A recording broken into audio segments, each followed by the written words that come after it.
And there that were dealing with these women, and they were, and I told my lawyer, oh my God, I said, I'm not going to go there, because I'm not going to go to I said, I'm not going to all rednecks, and religious freaks. Pennsylvania is outward. It's very different from a lot of states, in what. So I went there and I realized that, these, actually, people were very nice. They weren't bad people.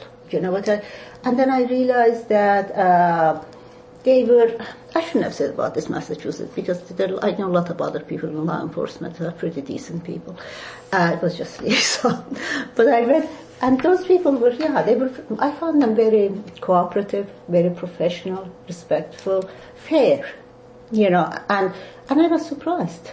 Because I didn't expect it in Pennsylvania, and they were all from Pennsylvania farmland. Mm-hmm. What I'm saying is that people who were dealing with these people, the counselors, so forth, they really had a handle on it. They did as much as they possibly could, and they were doing it in a professional manner. Why can't Halfway House, which is preparing you supposedly in a few months to re-enter the society, why can't they be like that? I know they don't have the budget. It could be a matter of budget, that they just don't have enough. They hire people that are not qualified. Mm. They don't pay them enough. I was talking to one of my children. He says, well, why should they? Probably getting $8-9 an hour. Why shouldn't? Why should they care? You think they want to be there? If they had, but then it goes beyond. There's no one you can blame one thing, But I think the personality of the person in charge would have made a lot of difference. Because, like Philadelphia, FDC Philadelphia wasn't the greatest place. Everybody was cooped up in two different, it was a high-rise building. They had windows this little, you look at outside. And I don't know, it was sort of, now it's overcrowded because they have, there were women that if they were fighting with each other or something, they would take one of them, they would go on the 13th floor or something, 13th or 13th floor, would go there and be separated. People who had really difficulty with people who were aggressive, whatever. Now, that doesn't exist anything. If two people fight and one of them causes so much problem consistently, so if somebody has to be separated, they're going to put them in the shoe. Mm. And they were saying that, they said, now we have to bring men. We have lost that floor, so there's not the privilege of going to the 13th floor. There were probably 10 women in 13th floor, 12 women, whereas in other places there were 80, in our floor. So you cannot go there anymore. So you're just going to have to go to the shoe. Mm-hmm. So that's because of the budget cuts, whatever. So where am I talking about? But it's a really, really depressing thing, the prison system here, For one thing, that there are so many people there is no reason why there should be more people in prison here than in Australia.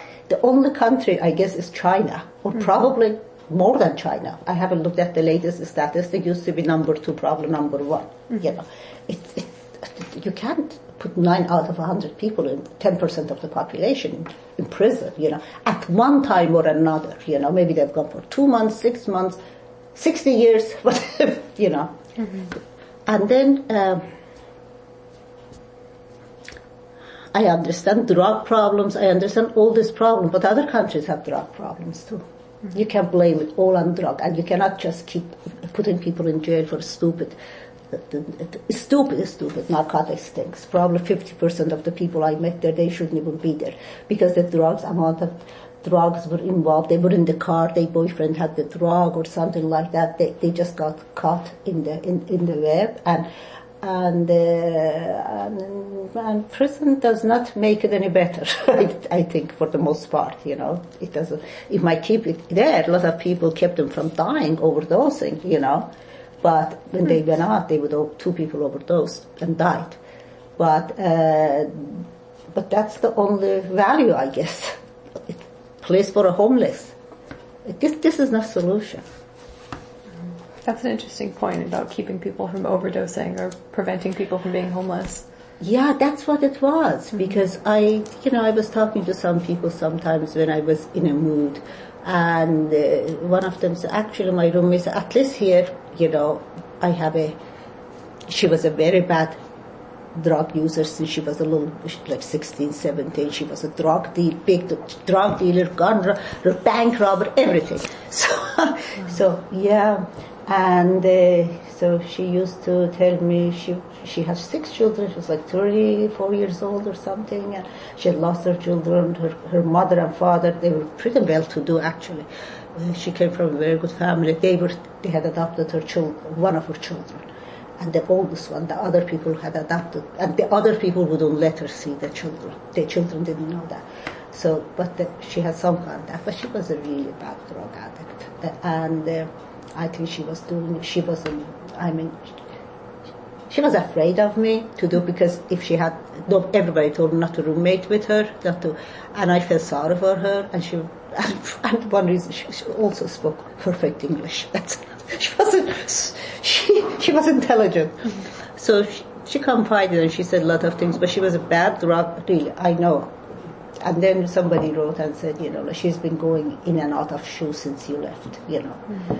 So there was maybe, you see, even in this little area, she had some structure and some love, and somebody gave a damn about her, so she knew that I cared, like I would say, okay, she said, like I'm going, I said, go have fun, like she's going to have fun. I said, but you come back, okay, but like, be here exactly at 8:30, it's okay, It was sad, like a woman, like 30-some years old woman, she needed structure and she needed somebody to give a damn about her. You know what I mean? And otherwise she would get in trouble because she was still in a way, she was a little girl, she had been mistreated by men and everything. And I don't know. I mean, I don't think she should have been. She told me that when she goes, she's completely homeless. Her parents don't want her to go there. And twice she went out and she came back from the halfway house, she robbed a bank. A stupid bank robbery, like it. And, she listened to a boyfriend, like another one in halfway house. They get friendly. Then she said, I have no place, I have no money even to buy clothes. I have nothing. She had nothing when she goes back. And whatever money she makes when she goes out, she has restitution, which is stupid, What do these people have that they have? She's a bank robber, she doesn't have it. I mean, probably she won't pay it. They won't pay. They won't pay it. But they don't have. She shouldn't have been in prison. What can I tell you? She has a string of bad things, and I think parents who didn't know how to deal with her.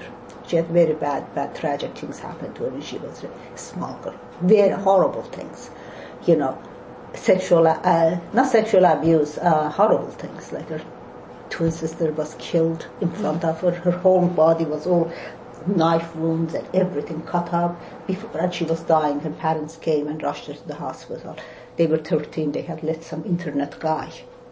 They didn't know how. They thought he's 18. He was 18 or 19. The guy was like 50 years old. He came there big. They have never caught the guy. Killed her sister, twin sister. That's one of the things you don't hear those that they do not catch. There are plenty of them. That's one of them. So there's another one. And so and then parents blamed her because apparently she was the head of the 2 twins, she was blamed. She just had a horrible, horrible life, Mm-hmm. But they're all drug things, and I just don't know. I don't think prison is doing any good to these people.